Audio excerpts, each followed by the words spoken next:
ओम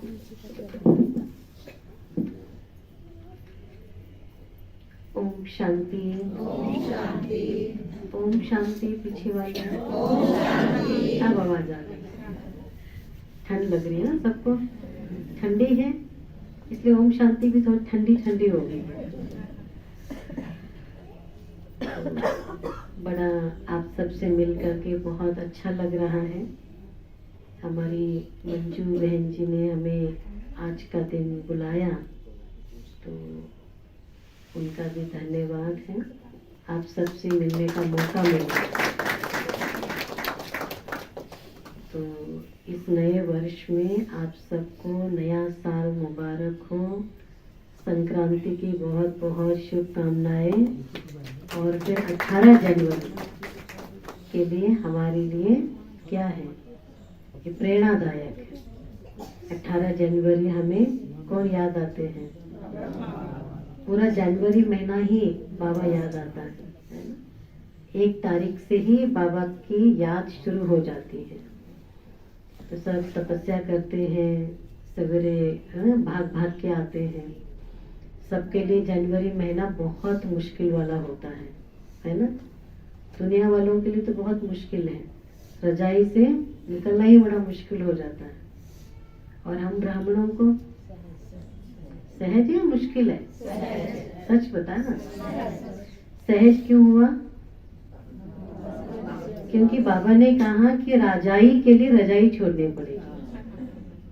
और हमें ये भी पता है कि पूरा साल तो रजाई होनी नहीं है, थोड़े समय के लिए रजाई है, फिर तो खत्म। लेकिन ये थोड़े समय की रजाई, थोड़े समय के लिए हम अपनी रजाई थोड़ी छोड़ेंगे।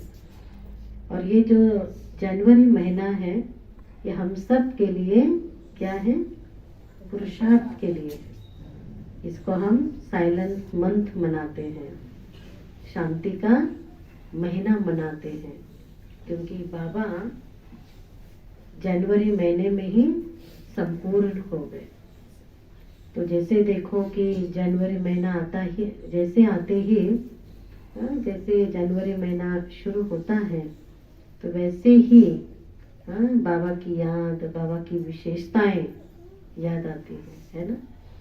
और बाबा की विशेषताएं याद आते ही पूरा यज्ञ का इतिहास सामने आता है। और देखो बाबा के कितने अच्छे अच्छे गीत भी बने हैं।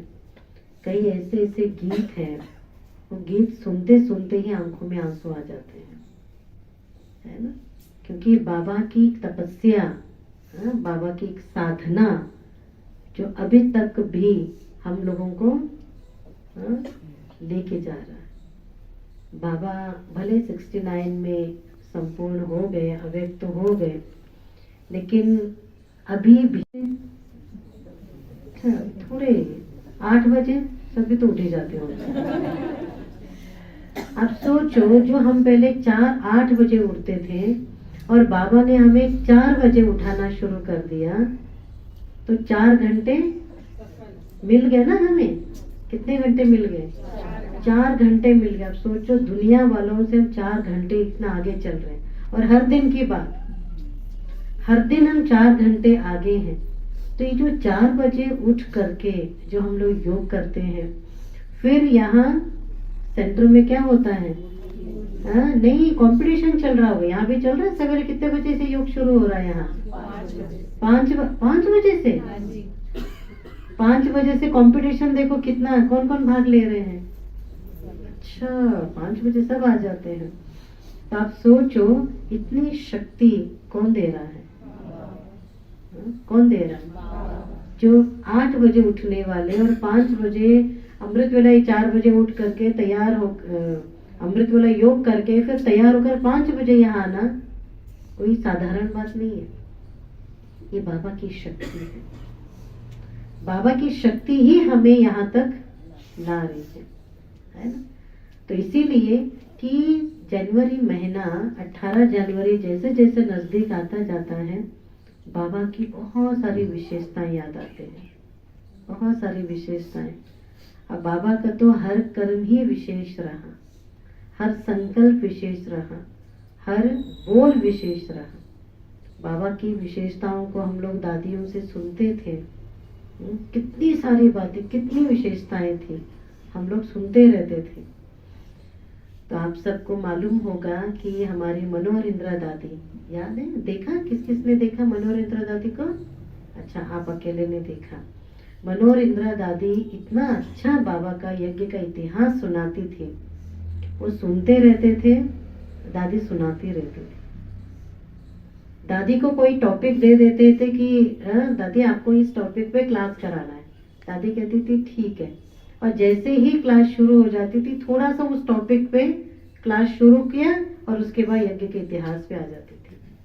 और इतना रमणीक तरीके से, इतना अच्छी तरह से दादी वो क्लास कराती थी। तो दादी की बहुत सारी बातें हैं, और भी सब दादियों की बातें हैं। दादियों ने बाबा की बातें, मम्मा की बातें सुनाया। मनोहर इंदिरा दादी एक बार बहुत सेवा करके आए, तो खुशी होती है ना कि बाबा हमारी महिमा करेंगे, बाबा हम बहुत खुश हो जाएंगे करके। तो बाबा की क्लास चली और उसके बाद फिर दादी को लग रहा था कि बाबा महिमा करेंगे, तो खुश हो रही थी दादी। तो फिर दादी ने समाचार दिया कि बाबा ये सेवा हुई, और ब्रह्मा बाबा ने एकदम बोला, बस बच्ची, इतनी सेवा से इतनी खुश हो गए आपको तो विश्व का कल्याण करना है। और दादी एकदम शांत। दादी को ये लग रहा था कि मेरे को तो बहुत बाबा महिमा करेंगे। तो बाबा ने महिमा की और मोटिवेट भी किया, लेकिन बाबा ने कहा कि बच्चे तुमको तो विश्व की सेवा करनी है। पर ना बाबा हद से हरे को बेहद में ले जाते। लेकिन हम लोग भी देखें, अगर वही बात, एक छोटी सी बात है कि बाबा ने हद को बेहद में लेकर गए, बाबा ने लौकिक को अलौकिक में परिवर्तन किया। देखो जब ब्रह्मा बाबा को तो पता चल गया था ना कि मुझे जाना है, तो जैसे ही बाबा को पता चल गया था कि बाबा संपूर्णता की ओर जा रहे थे, लेकिन देखो जब बाबा जाने से पहले किसको निमित्त बनाया? अपनी बेटी को नहीं, लौकिक बेटी को नहीं बनाया बाबा ने। मतलब कोई भी बात बाबा ने क्वेश्चन मार्क, क्योंकि बाबा को इतना बड़ा कार्य करना था ना, रखा नहीं। प्रकाश मणि दादी को बाबा ने निमित्त बनाया, मतलब बाबा ने लौकिक को अलौकिक में परिवर्तन किया। माना जो बच्चों की विशेषताएं थी, उन विशेषताओं के आधार पर बच्चों को आगे रखा। तो उसी प्रकार से बाबा कहते कि फॉलो ब्रह्मा बाबा। तो हमें भी क्या करना है? हम हद में रहते हैं। आपके कितने बच्चे बहन? बेटा बेटी सुनाओ ना। अच्छा 2 बच्चे हैं, देखो फिर भी हद में आ गई। अब पहले बाबा को याद करना है ना, बाबा को बेटा बनाया कि नहीं? देखो बाद में संकोच कर रही है, याद था, लेकिन हम हमेशा क्या होता है, हम हद में रहते हैं। लेकिन ये जो है ना बेहद की भावना, बाबा हमेशा बेहद में रहते थे। तो हमें भी क्या करना है? हम भले जिम्मेवारी निभा रहे, घर परिवार की जिम्मेवारी निभा रहे हैं, है ना, बच्चों की पालन पोषण भी कर रहे हैं, लेकिन हमेशा सोच में बेहद, सोच को बेहद रखो कि घर, अब शुरुआत करो अपना घर से। घर मेरा घर नहीं है, घर किसका है? पक्का? पक्का? हाँ पक्का। अब ये तो नहीं कि मेरे घर में इतने सारे लोग हैं, मेरे घर में ये सामान है, मेरे घर में फ्रिज लाना है, मेरे घर में। बाबा कहते सोच में भी बेहद। अगर आप बाबा के हवाले करेंगे ना, देखो आपका घर बाबा लेगा भी नहीं, आपका घर आपके पास ही है ना। देखो यही तो बेहद को बेहद में परिवर्तन करना। माना घर तो आपका ही रहेगा, है ना, घर बाबा लेगा नहीं, घर आपका रहेगा। लेकिन बाबा ने कहा कि बच्चे आप ये सोचो, मैं उस घर में ट्रस्टी हूँ, बाबा ने मुझे निमित्त बनाया है ना, इन सब की सेवा के लिए बाबा ने मुझे निमित्त बनाया। और वैसे भी देखो आज हम एक परिवार है, 4-6 लोग रहते, 8-10 लोग रहते, जितने भी बड़ा परिवार छोटा परिवार, ये सब क्या है? ये परमानेंट थोड़ी है। ये तो हमारा आपस में कोई ना कोई कार्मिक अकाउंट के कारण हमारे एक संबंध बने हुए हैं। और जिस दिन हमारा हिसाब किताब कंप्लीट हो जाता है, हम किसी के लिए रोकते नहीं है। मेरे बच्चे छोटे छोटे हैं, मेरे को भी जाना नहीं है, ऐसा थोड़ी है। जाना माना जाना, तो इसका मतलब ये हमारा टेम्पररी है। परमानेंट कौन सा है? परम धाम। तो बाबा कहते हैं कि हद को बेहद में रखना माना बाबा ने इन सब की सेवा के लिए मुझे निमित्त बनाया। और मैं सेवा करूं, कैसे सेवा करूं? दिल से सेवा करूं। अगर मैं पति हूँ, पत्नी हूँ, माँ हूँ, बहन हूँ, भाई हूँ, जो आपको जिम्मेवारी मिली है ना, बाबा ने जो जिम्मेवारी दी है, उन जिम्मेवारियों को ठीक अच्छी तरह से बहुत अच्छी तरह से निभाओ। लेकिन बाबा कहते हैं किसी में भी हमें फंसना नहीं, ठीक है ना? मेरा घर नहीं, बाबा का घर। फिर बच्चों की सेवा कैसे करनी है? आप ये सोचो कि जैसे बाबा ना छोटे छोटे बच्चों को पहले देखते थे ना, बाबा के पास जाते, जैसे देखो छोटे बच्चे आते यहाँ आते, है ना? तो बाबा के पास भी छोटे छोटे बच्चे आते थे ना, तो बाबा कहते थे ये तो विश्व के कल्याण करने वाले। मतलब बाबा छोटे बच्चों को छोटे रूप में नहीं देखते थे, बाबा तो उनको विश्व सेवाधारी के रूप में देखते थे। तो हमें भी क्या करना है? हम ये सोचे ये मेरे बच्चे नहीं तो बाबा के बच्चे हैं, और ये बाबा के बच्चे सारे विश्व का कल्याण करने वाले हैं। तो क्या होगा? धीरे धीरे, आज हो सकता है ज्ञान में नहीं है, लेकिन हमारी जो सोच है, हमारी जो श्रेष्ठ संकल्प है, उनको भी आज नहीं तो कल ज्ञान में लाएगा, ठीक है ना? तो इसलिए बाबा कहते हैं कि हद को हमें बेहद का सोचना है, और लौकिकपना नहीं होना चाहिए घर में। दादी प्रकाश मुनि हमेशा कहते थे, जब भट्टी करने के लिए भाई बहने जाते थे तो प्रकाश मुनि दादी जी हमेशा बताया करते थे कि अपने घर को भी आश्रम जैसा माहौल रखो, ठीक है ना? अपने घर को कैसे रखो? इधर देखो, वहां तो सब बैठ जाएंगे, आप लोग इधर देखो, है ना? ये भी एकाग्रता होनी चाहिए, है ना? तो प्रकाश मुनि दादी जी कहा करती थी, घर में, घर का जो रूटीन है ना, वो जैसे सेंटर का रूटीन होता है ना, जैसे मधुबन का रूटीन होता है ना, वैसे ही अपने घर का रूटीन बनाओ। और जितना हो सकता है घर का माहौल, घर का वातावरण भी शांत रखो। कई लोगों की आदत होती है ना, वो जोर जोर से बोलते हैं। हमें जोर जोर से नहीं बोलना है घर में भी। हाँ, जब पूजा पाठ होती है ना, तो कहते हैं धीरे धीरे बोल, ऐसे करते हैं। तो बाबा का घर, हमारा घर कैसा है? बाबा का घर भी क्या है? वो हर दिन मंदिर है, ठीक है ना? तो इसलिए घर का वातावरण भी हमें बहुत शांत रखना है। बहुत चिल्लाना, जोर जोर से लड़ाई झगड़ा करना, है ना, वो अच्छा नहीं लगता। क्योंकि देखो, हम यहाँ 1 घंटा क्लास करके जाते हैं, योग करके जाते हैं, और सारा समय आपको कहाँ रहना है? उसी माहौल में रहना है ना। तो ये जो 1 घंटा आप क्लास करके जाते हैं, तो ये जो एनर्जी है, ये जो वाइब्रेशंस है, वो साथ लेकर के चलना। हर दिन एक नियम बनाओ, जैसे हम जा रहे होते हैं ना, बाबा के घर का वाइब्रेशंस, बाबा के घर की शक्ति ले करके मैं अपने घर जा रही हूँ, और वहां का भी वातावरण को मुझे ऐसा बनाना है। तो लौकिक को हमें अलौकिक बनाना है। फिर क्या होगा?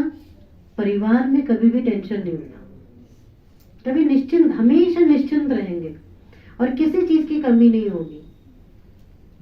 धन की कभी कमी नहीं होगी। बाबा का घर है, बाबा के बच्चे, सब कुछ बाबा का, बाबा के घर के हिसाब से चलते। तो फिर क्या होगा? किसी भी प्रकार की चिंता नहीं रहेगी। किस किस को है? थोड़ी थोड़ी चिंता तो है ना घर की। किस किस को है थोड़ी सी चिंता? हाथ उठाए, थोड़ी थोड़ी तो मुस्कुरा रहे हैं। क्या समझे? चिंता है, चिंता नहीं है, क्या समझे? कहते हैं कहेंगे तो फिर ये भी मुश्किल है, ना कहेंगे तो झूठ हो जाएगा। किस किस को चिंता है घर की? हाथ उठाओ, लंबा हाथ उठाओ, कोई बात नहीं, हाथ उठाओ। अच्छा है, अच्छा फोटो खींच लेंगे इसलिए हाथ नहीं उठाएंगे। बाबा कहते हैं ना कि निश्चित किसी भी प्रकार की हमें चिंता करनी ही नहीं। घर की चिंता, परिवार की चिंता, बच्चों की चिंता, है ना, किसी भी अपने शरीर की किसी भी प्रकार की हमें चिंता करनी ही नहीं है। बाबा कैसे रहते थे? आपके कितने बच्चे होंगे? 2, 4, 6, इससे ज्यादा तो नहीं है। बाबा के कितने बच्चे थे?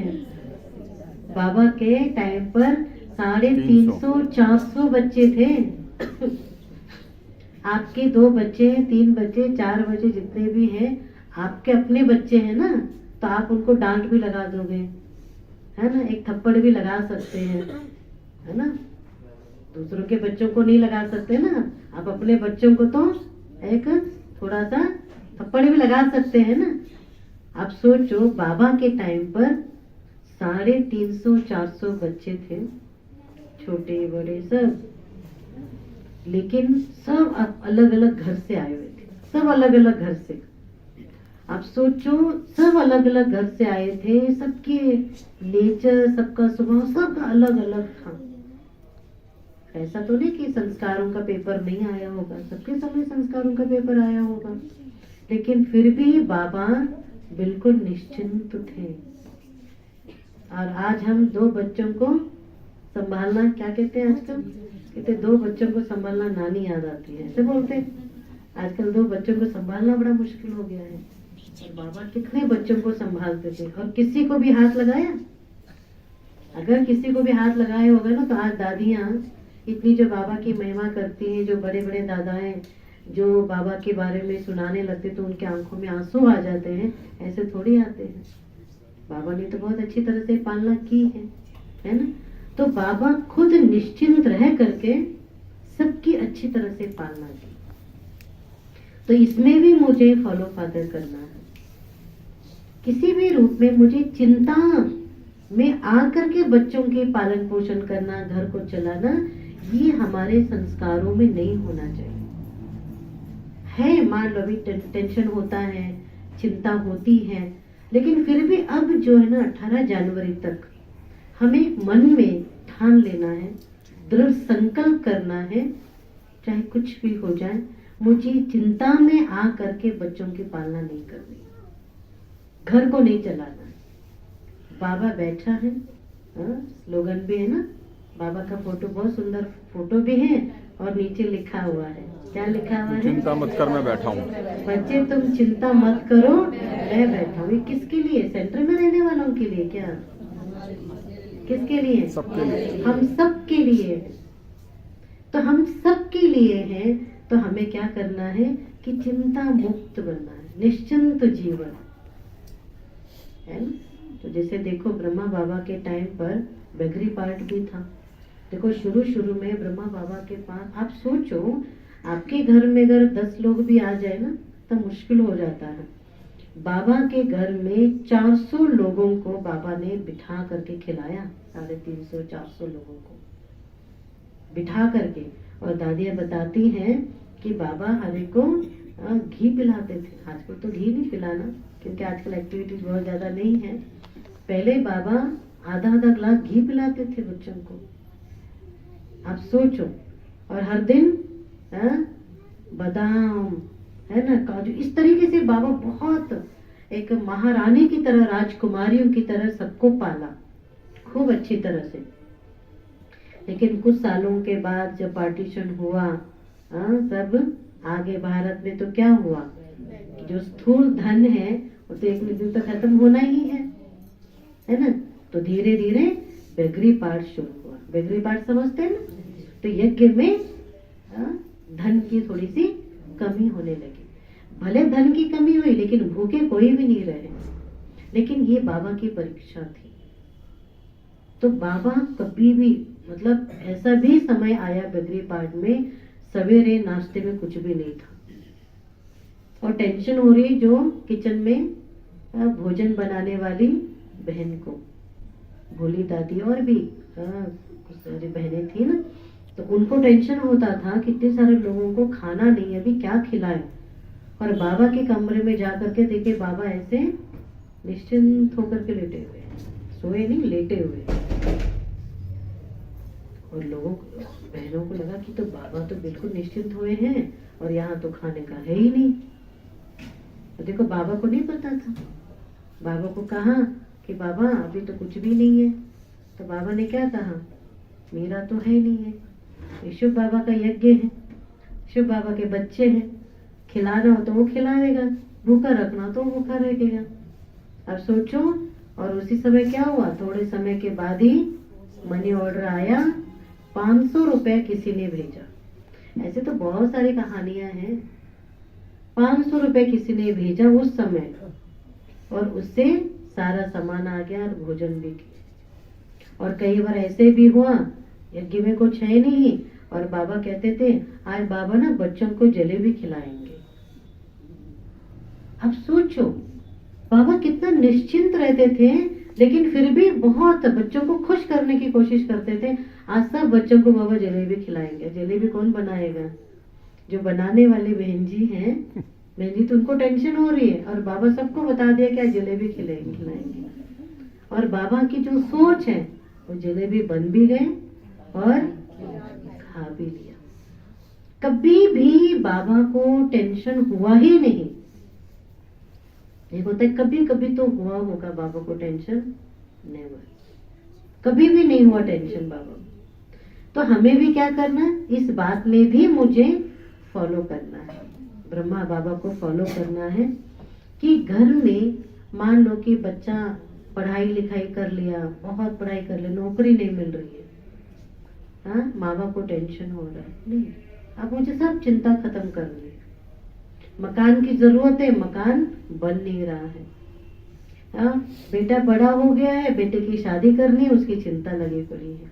मैंने चिंताओं का तो इतनी सारी लंबी लिस्ट है, लंबी लिस्ट है ना, हाँ, ये काम इतने सालों से रुका हुआ है, ये काम हो नहीं रहा है।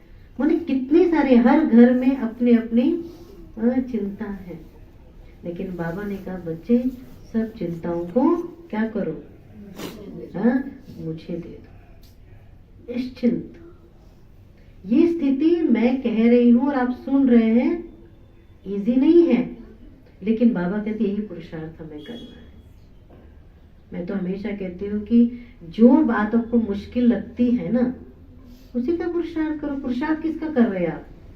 बाबा हर दिन मुरली में कहते हैं बच्चे पुरुषार्थ करो, पुरुषार्थ करो। किस चीज का पुरुषार्थ हमें करना है? कई लोग कहते हैं किस चीज का पुरुषार्थ करना है? आप देखो डेली मुरली सुन रहे हैं आप, आपको पता चलता है ना कि मेरे अंदर ये कमी है, हाँ, रियलाइजेशन होती है। अगर हमें कोई बता दे भाई आप ऐसे कर दो, तो हो सकता है हम नाराज हो जाए, लेकिन बाबा की मुरली से कोई नाराज होते हैं नाराज? हाँ, बाबा की मुरली सुनते सुनते क्या हो जाता है, अंदर ही अंदर हम मुस्कुराते हैं, हाँ मेरे लिए बाबा ने इस मुरली सुनाई है, कहते हैं कि नहीं? आज बाबा की ना पूरी मुरली मेरे लिए सुनाई बाबा ने, मेरे ऊपर ही चली मुरली। अगर कोई इस तरीके से आपके घर में आपके पति देव, आपकी पत्नी कोई बोल दे आपके अंदर ये कमी है, आप अब वो सुनाने लग जाए तो और लड़ाई हो जाए वहां। लेकिन यहाँ पूरी मुरली कहते कि मेरे ऊपर बाबा ने चलाई, और बाबा बच्चे जो है ना आराम से बोल रहे हैं। तो इसका मतलब कि जो मुझे लग रहा है कि मेरे अंदर एक कमी है, मुझे इस प्रकार के संस्कारों को परिवर्तन करना है, तो उस संस्कारों के पीछे लग जाओ। पुरुष अर्थ, पुरुष माना आत्मा, माना आत्मा के अंदर जो संस्कार है, पुराने संस्कार स्वभाव, उसको मुझे समझ करके, अर्थ माना समझ करके मुझे उसको खत्म करना है। यही तो पुरुषार्थ है। कई लोग कहते योग नहीं लगता। योग क्यों नहीं लगता? क्योंकि हम अपने अंदर झांक करके देखते ही नहीं है मैं क्या क्या कर रही हूँ। अब देखना पड़ेगा ना अच्छी तरह से, क्योंकि बाबा हमारे अंदर की पूरी तरह से सफाई करने के लिए आए हैं। बहुत अंदर आत्मा के ऊपर बहुत क्या है, क्या है, गंदगी है, मैल चढ़ी हुई आत्मा के ऊपर, विकारों की, पापों की, उसको मुझे उतारना है। जैसे कहते हैं ना, कोई डॉक्टर के पास जाते हैं, कोई बीमारी है, डॉक्टर कहते हैं कि कुछ ऐसी बीमारियां होती हैं कि भाई आपको जो है ना आजीवन दवाई लेनी पड़ेगी, और कुछ बीमारी ऐसी होती है कि आपको 1 साल तक दवाई लेनी पड़ेगी, 6 महीने तक दवाई लेनी पड़ेगी, है ना, 2 साल तक दवाई लेनी पड़ेगी। और कई ऐसे कहते हैं जब तक ये ठीक नहीं होगा ना तब तक आपको दवाई खानी पड़ेगी, ऐसे है ना। तो बात तो शरीर की है ना, लेकिन आत्मा के ऊपर, आत्मा के अंदर कितनी सारी बीमारी है आप सोचो। ऐसी बीमारी है आत्मा के अंदर, ऐसी बीमारी है जो हमें पूरा ही जीवन दवाई खानी पड़ेगी।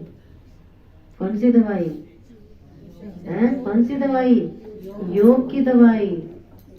हर दिन हमें योग करना ही पड़ेगा। यहाँ एक लाइन और बना सकते हैं, जगह नहीं है तो। अच्छा अच्छा, है ना? तो हर दिन हमें योग करना ही पड़ेगा। कई लोग कहते हैं कि आज एक दिन नहीं आए तो क्या हुआ, ठंड भी है, कोई बात नहीं, हम ना कल चले जाएंगे, आज थोड़ा सा ना सुस्ती आ गई।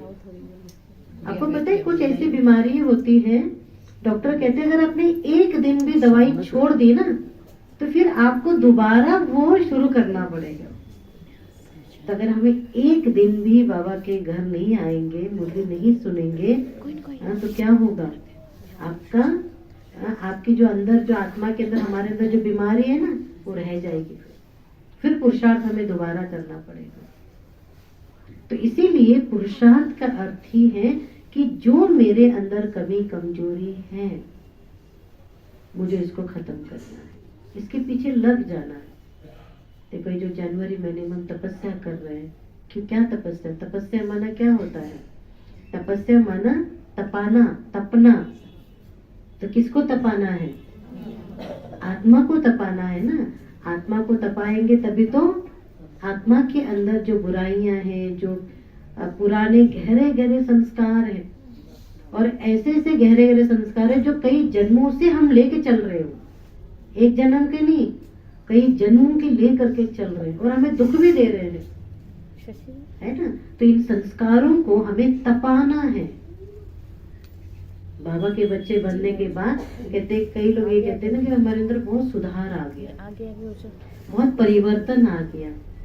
क्या परिवर्तन आ गया? कहते मुझे ना अभी गुस्सा नहीं आता। गुस्सा नहीं आता तो बहुत अच्छी बात है, लेकिन अब प्रेम की गंगा बनी है, आपका मन शांत रहता है ना? गुस्सा नहीं आता ये तो बहुत बड़ी बात नहीं है। इतना ऊंचा ज्ञान बाबा का हम हर दिन सुनते हैं, गुस्सा नहीं आता ये बहुत बड़ी बात नहीं है, लेकिन ये आना है कि मैं प्रेम की गंगा बनी हूँ, मैं प्यार स्वरूप, प्रेम स्वरूप बन गई हूँ, तभी तो हमारा माइनस से प्लस होगा ना। गुस्सा नहीं करेंगे तो बहुत अच्छी बात है कि आपका माइनस में नहीं चले गया, लेकिन आप यहीं पर ही हैं। लेकिन ऊंचाई में जाने के लिए हमें क्या करना पड़ेगा? प्रेम स्वरूप, प्रेम स्वरूप बनना पड़ेगा ना। तो इसीलिए पुरुषार्थ माना ही अपनी कमी कमजोरियों को लगता है ना। और खास करके देखो जनवरी महीने में क्या होता है, ये बाबा का वरदान भी होता है। और देखो वैसे आप एक एक घंटा, दो घंटा ना बैठ करके योग नहीं लगता, लेकिन जनवरी महीने में देखो बैठे बैठे बैठ गए, पता ही नहीं चलता, एक घंटा भी निकल गया। कि बाबा का वरदान है। बाबा साथ साथ बच्चों को शक्ति भी देते हैं और साथ साथ आत्मा की सफाई भी बाबा करते हैं, है ना? तो इसीलिए कि हमें पुरुषार्थ तो करते हैं, लेकिन बहुत अच्छा पुरुषार्थ हमें करना है। और भी बहुत सारी विशेषताएं हैं बाबा की, सुनाते रहे, आप लोग सुनते रहे।